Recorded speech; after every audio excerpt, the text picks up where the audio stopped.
Malakas pa ba tayo? Kaya Kaya pa? pa. Oo. Si Mrs. kamusta? Okay naman misis ko kasi sa totoo lang, pagkasweldo ko, siya na pumipindot ng ATM ko. Wow! Alam mo yung password, do? Binigay ko sa kanya para sa'yo.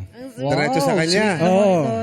Bakit sa tingin mo diretso sa kanya? Hindi ka ba nagtatabi ng sarili Hindi. mo? Kasi iba yung trabaho ng babae sa bahay kaysa sa trabaho natin sa labas. Kaya yung misis ko, inaano ko sa kanya, Dab, ikaw na pipindot. Wow! Oh, ikaw napipindot. Ano naman ang ibinabalik sa'yo ng inyong misis? Ay, naku, ang bait niya. Ha? Binabalik niya sa akin, resibo. Pero Tatay Edgar, kung sakasakaling manalo kayo ng 400,000 laki pesos, nun. ano pong gagawin nyo dun sa pera na yun? Unang-una, yung pamilya ko.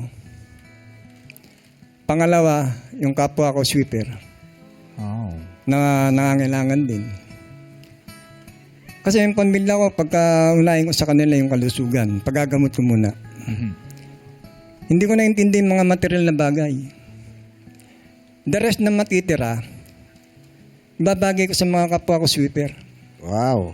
Kaya nga kung sakaling mapipili rito, bibigay ko na lang sa karapat dapat maglaro ng jackpot eh. Ah, talaga po? So kung sakasakaling kayo ang napili, ibibigay nyo pa sa iba? Oo. Kasi nakausap ko sila kanina. Nakakalungkot din sabihin pero totoo lang nangyayari sa kanila. Kulang sila sa alaga. Kaya kung ako mananalo sa jackpot, napili man ako, bibigay ko sa inyo. Para kayo maglaro ng jackpot. Wow! Wow, iba si Tatay Edgar. Oh. Ibibigay nyo na sila ang maglalaro. Oo. Para yung posisyon niya, ipapasa nyo doon sa iba. Oo. Kasi Kaya lang, hindi po pwede yun. Kailangan kayo po Dapat ang kayo maglaro. maglaro. Yung premyo, bigay na lang Yung sa premyo, pag nasagot nyo, pwede nyo i-share. Kung papayag yung misis nyo. Oo. Ay, siya tagapindot na. Pag siya sa- taga-pindot, paano yun? sunod na lang kayo sa bahay.